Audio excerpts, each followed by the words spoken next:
Salut à tous, salut à toutes, c'est Namial, j'espère que vous allez bien, en tout cas pour ma part, tout est plutôt chouette. Aujourd'hui la team, on se retrouve pour une toute nouvelle vidéo ma foi, plutôt sympathique, parce que j'ai enfin regardé l'épisode final de This is Legend of Tomorrow saison 6. Et je vous spoil dès maintenant, c'était une fin épique pour une saison épique, pour une série épique.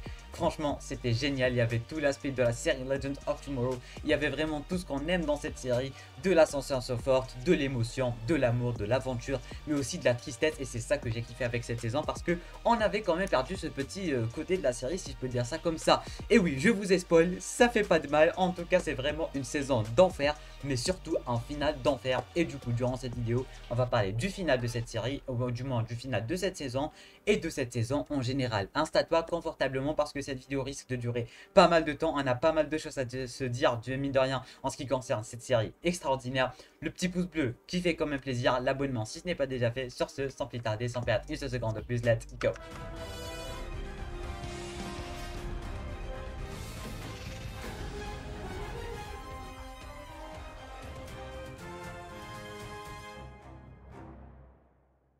Comme je disais dans l'intro de cette vidéo, cette season finale nous avait vraiment apporté pas mal de choses à la série. Tous les aspects, tout ce qu'on aime vraiment dans Legend of Tomorrow était présent. En plus du côté un peu tristesse et un peu désespoir que j'aime bien et qu'on avait perdu dans les saisons précédentes. Avant toute chose, je tiens vraiment à parler d'une scène qui m'a marqué vraiment. Elle m'a laissé mitigé, la fameuse scène où on avait Sarah qui avait mangé le champignon. Et là, on a John Constantine qui apparaît dans une forme astrale, qui porte du blanc et tout, du genre c'est bon. C'était épique, c'était épique, c'était épique. J'avais des frissons, vraiment, c'était juste génialissime. Je ne m'attendais pas à une scène du genre John Constantine en blanc, un genre de côté spirituel et tout. C'était waouh, y a rien à dire à propos de cette scène, elle était juste épique. Pour parler du season final en général, on avait tout, il y avait de tout. Il y avait déjà le mariage de Avalanche qu'on attendait depuis tellement longtemps. Et les mariages dans les séries du Arrowverse, c'est quelque chose d'épique. Vraiment, il n'y a rien à dire. Que ça soit le mariage Barry Harris, que ça soit le mariage Oliver Felicity, que ça soit le mariage maintenant Sarah ainsi que Eva, c'était épique. En plus de leurs petites chansons et tout, il n'y a rien à dire. Il n'y a vraiment rien à dire, c'était super sympa. On avait touché au cœur et on avait pas mal d'émotions et pas mal de sensations fortes. Et bien évidemment, qui dit mariage et qui dit mariage à Robert dit tout simplement quelqu'un qui va s'apporter et casser le mariage. Et c'est ce qui est arrivé avec Monsieur Bishop, qui est pour moi, je pense, le méchant, le meilleur méchant de la série que la série a pu avoir. Je sais pas pourquoi, mais j'adore ce méchant. Il m'a vraiment offert une saison que j'ai vraiment appréciée et surtout la fameuse musique Space Girl, la team. Pour ceux qui me suivent sur Instagram, vous savez que j'arrête pas de la chanter, mais vraiment cette musique, elle m'a marqué et du coup, elle a marqué cette saison pour moi. Le personnage de Bishop, c'est un personnage que je comprends mine de rien et que j'apprécie et qui est vraiment fait pour la série Legend of Tomorrow. C'est un méchant qui s'adapte à la série, si on peut dire ça comme ça. Il est fait pour être méchant de cette série et ça fait extrêmement plaisir. Et l'acteur aussi, il est super fort dans son rôle de Monsieur Bishop. En tout cas, en ce qui concerne le méchant, il n'y a rien à dire. Le côté alien, le côté extraterrestre aussi, il n'y a rien à dire. Et comment ils ont pu fusionner le côté alien extraterrestre ainsi que John Constantine ainsi que Spooner et du coup sa relation avec Astra tout simplement. J'ai trouvé vraiment ça génial. Au début, Spooner c'était un personnage que j'aimais pas trop et que limite voilà, je m'en foutais un peu qu'elle soit avec les légendes ou pas. Après on a commencé à la connaître, on a appris à la connaître, notamment sa relation avec Astra qui est juste majestueuse. Vraiment, c'est pour moi un des plus grands points forts de cette saison tout simplement. La relation Spooner-Astra c'était juste épique et du coup on savait pas trop sur quel pied danser avec Spooner. La meuf elle avait des bruits d'extraterrestres dans sa tête, ça s'arrêtait là et du coup ça se comprend. Un là un lien avec cette fameuse fontaine et du coup la fontaine elle a un lien avec la magie, avec les extraterrestres et c'est cette fontaine là qui va empêcher quelques invasions extraterrestres d'arriver sur Terre. Et du coup Bishop a réussi à connecter John Constantine à la fontaine, à Spooner, etc. Constantine s'est mêlé à la fontaine est morte et les extraterrestres ont pu arriver. Du coup, ça nous a vraiment, ça m'a rappelé mine de rien la saison précédente où on avait une petite invasion de zombies, c'était limite les mêmes scènes et du coup c'était super sympa. Il y avait aussi un petit côté nostalgie, si on peut dire ça comme ça, malgré que ça date d'un an. Vraiment, c'était épique et surtout le côté Legends of Tomorrow en général. Parce que oui, au début de cette saison, je m'étais dit, ok, c'est cool, vraiment. Il y avait tout l'aspect Legends of Tomorrow, il y avait des trucs drôles, il y avait des trucs sortis nulle part, des planètes bowling, je sais pas quoi. Vraiment, c'était épique, c'était cool. Des sauces samouraï aliens qui vont pousser les gens à devenir des zombies et tout. On est full dans l'ambiance Legends of Tomorrow, on cherche pas à réfléchir, vu qu'on parle de la série Legends of Tomorrow. Quand tu regardes Legends of Tomorrow, tu prends ton cerveau, tu le mets de côté, tu regardes et tu fermes ta gueule et tu kiffes. On avait des sitcoms, on avait des épisodes de barbecue, on avait des sauces, on avait des aliens, on avait des extraterrestres. On avait vraiment de tout et c'était juste épique et c'est ça que j'aime avec Legends of Tomorrow. Mais s'il fallait reprocher quelque chose à cette saison, et c'est ça dont je voulais parler, ah bah c'est tout simplement le fait que le côté, l'aspect équipe, l'aspect légende, il n'était pas si présent que ça. Notamment Monsieur Mick. Mick, on savait que le personnage allait quitter la série, du moins que l'acteur allait quitter la série. Mais bizarrement, il n'était pas si utile que ça. On le voyait avec Lita par-ci par-là, on voyait qu'il se rendait utile et on voyait que c'était un des derniers membres de l'équipe. Mais c'est ça. Du coup, généralement, quand il y a un personnage qui est sur le point de quitter la série, il se rend un peu utile, il nous montre qu'il va quitter la série. Mais cette fois-ci, avec Mick, ce n'est pas, mais pas du tout le cas. Contrairement à John Constantine, oui, il nous montrait qu'il allait quitter la série. C'était vraiment cette saison, elle était focalisée sur John Constantine. Il avait perdu ses pouvoirs, il fallait retrouver ses pouvoirs. On retrouvait ce côté horreur, ce côté John Constantine qu'on avait dans la série John Constantine en 2014 et qu'on avait dans la saison 3 de Legend of Tomorrow, si je dis pas de bêtises, vraiment. Tout ce côté John Constantine, on l'avait et du coup, ça nous marquait le fait que le personnage avait un gros arc scénaristique à raconter et du coup, pour pouvoir partir une bonne fois pour toutes. Mais en ce qui concerne Mick et l'équipe des légendes en général, c'est pas le top. Parce que déjà de base, si vous suivez mes vidéos dès le début, déjà j'étais pas vraiment fan de la première partie de la saison parce que Sarah n'était pas là. Et du coup, toute l'équipe n'était pas là. C'était vraiment super éparpillé et c'est ça que j'aime pas avec Legends of Tomorrow.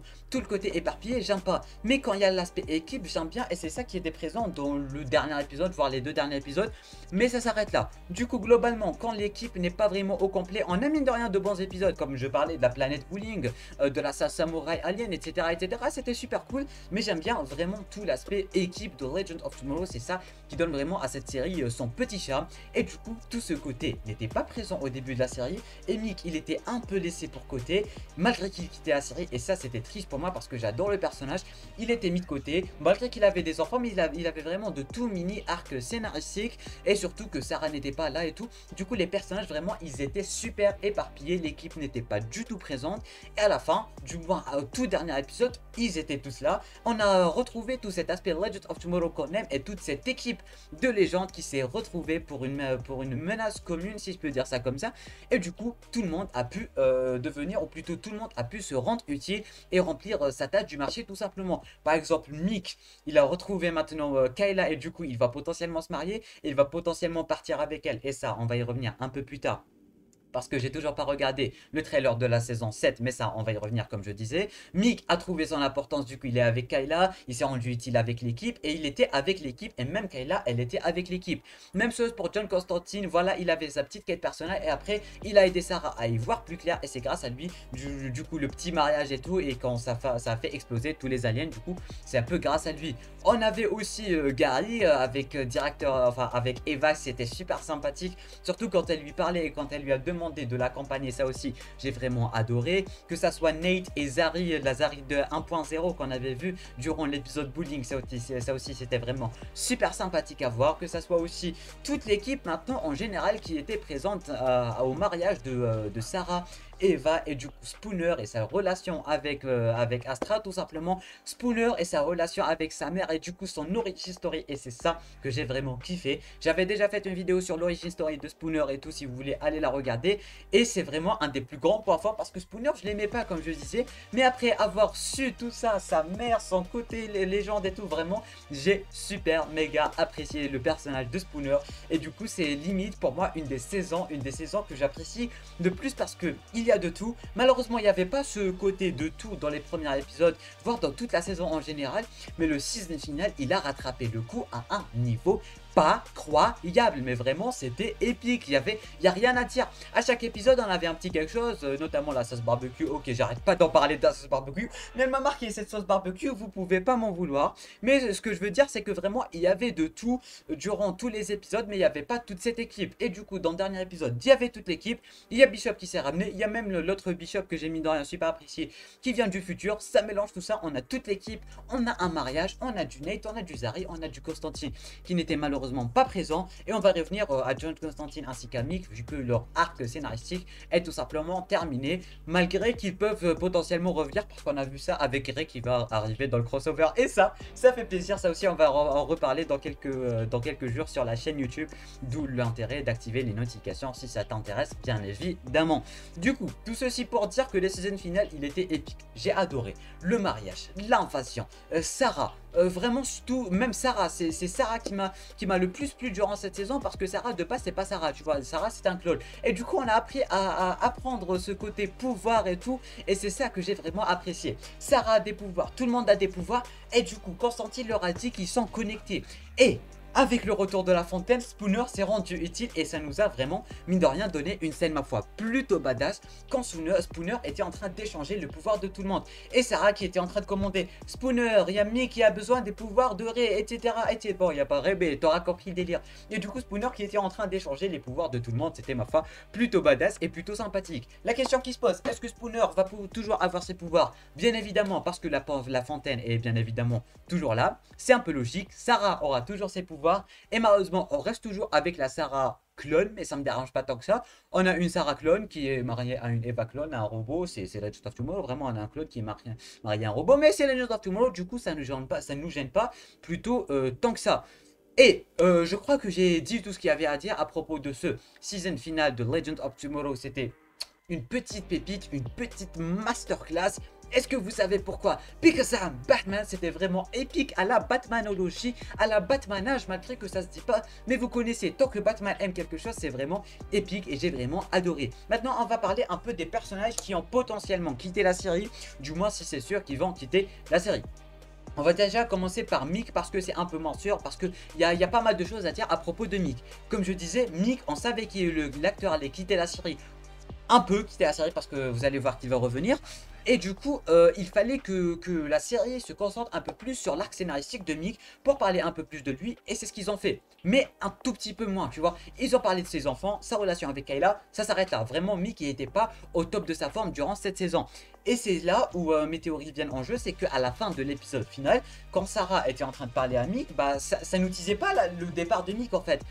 C'est comme si Mick allait rester pour la saison à venir et peut-être rester le premier voire deuxième épisode pour qu'il se casse là. Il n'a pas dit qu'il allait partir ou quoi que ce soit. Non, rien du tout. On n'avait ni adieu, ni au revoir, ni goodbye. Mais le problème c'est qu'à la scène finale, quand le Wave Rider était sur le point d'exploser, bah Mick il n'était pas là, ni lui ni Kayla. Est-ce qu'il était déjà parti? Est-ce qu'il était en train de préparer ses bagages? Je ne sais pas, je ne sais pas. Je sais pas pourquoi j'ai fait ça. Je sais pas. En tout cas, est-ce que Mick va revenir? Est-ce que Mick va partir maintenant, là maintenant tout de suite? Je sais pas. Si c'est sûr qu'il va revenir, c'est sûr à 10 000% qu'il va revenir. C'est l'âme de la série. Il va pas revenir en tant que personnage récurrent de la série. C'est sûr qu'il va revenir. L'acteur l'a dit 10 millions de fois. Et même Ray qu'il n'était pas censé revenir, il est en train de revenir. Du coup, pour Mick, soyez sûr et certain qu'il va revenir dans la saison à venir. Et dites que Damien l'a dit. Potentiellement pour un épisode un peu comme Win dans Supergirl, un peu comme Sue Dearborn dans Flash et tout, vraiment pour un petit épisode, un personnage principal qui revient dire coucou et tout, ça fait plutôt plaisir. Mais pour l'instant on ne sait pas vraiment s'il est parti ou pas, malgré qu'à la scène finale il y était pas. Mais il n'y a pas eu d'au revoir, il n'y a pas eu d'adieu, on est censé avoir des adieux si je peux dire ça comme ça. Alors on pourrait potentiellement le revoir dans les premiers épisodes. Mais encore une fois, j'ai pas vu le petit teaser de Legends of Tomorrow, de cette saison de Legends of Tomorrow qui va arriver. Du coup je peux pas trop vous en parler et trop vous dire, parce que potentiellement peut-être qu'on l'a vu et c'est juste que je ne sais pas. J'ai juste regardé l'épisode final, je voulais faire une vidéo comme si le trailer n'était toujours pas sorti parce que je suis un peu en retard évidemment. En ce qui concerne maintenant monsieur John Constantine, malheureusement il ne reviendra pas. malheureusement, du moins, John Constantine ne reviendra pas parce que l'acteur, il va rester dans la série. L'acteur va rester dans la série, ça fait plaisir, mais ça va faire, ma foi, plutôt bizarre de voir l'acteur de John Constantine rester dans Legends of Tomorrow et jouer un autre personnage que pour l'instant, on ne connaît toujours pas et qui nous ont toujours, mais toujours pas teasé en fait. Et du coup, s'il fallait revenir à ça, ça va ressembler un peu à Mick. Peut-être que John Constantine, peut-être qu'on le reverra dans les 2 premiers épisodes de la saison 6, juste de quoi faire arriver le prochain personnage ou quoi que ce soit, un peu comme ce qu'il y avait dans la saison 3 et 4 et tout, avec le personnage d'Amaya qui était censé partir, mais finalement qui est resté, et du coup c'est finalement l'actrice qui est restée, etc., etc. Ça va vraiment être la même chose avec John Constantine, mais du coup, pour expliquer le fait qu'il aura le même visage que John Constantine, quelque chose me dit qu'on pourrait potentiellement revoir John Constantine une fois. Et vu que l'acteur fait toujours partie du Arrowverse, rien nous dit qu'il ne reviendra pas pour des crossovers ou comme Mick pour des épisodes juste de quoi ramener John Constantine, de quoi faire un petit retour, que ce soit dans Flash, dans Green Arrow Canaries, bon il n'y a pas Green Arrow Canaries, dans les of Tomorrow, dans Superman, etc., etc. Vous aurez compris le délire.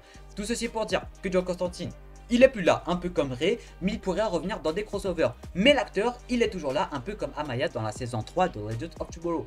En ce qui concerne Mick, il est parti, mais pas vraiment parce que l'acteur a dit qu'il allait revenir et que la série c'était un peu son passe-temps et qu'il aimait vraiment la réalisation et tout, et que c'était des potes à lui. Du coup, c'est sûr et certain qu'il va revenir. Du coup, je pense avoir dit tout ce qu'il y a à dire à propos de cette saison 6 de Legends of Tomorrow qui a commencé un peu bizarrement, sans équipe, sans Sarah et tout. C'était un peu bizarre, malgré qu'on avait pas mal de scènes avec Sarah, Bishop, Space Girl, Floating Away. Ça aussi, c'était super sympathique.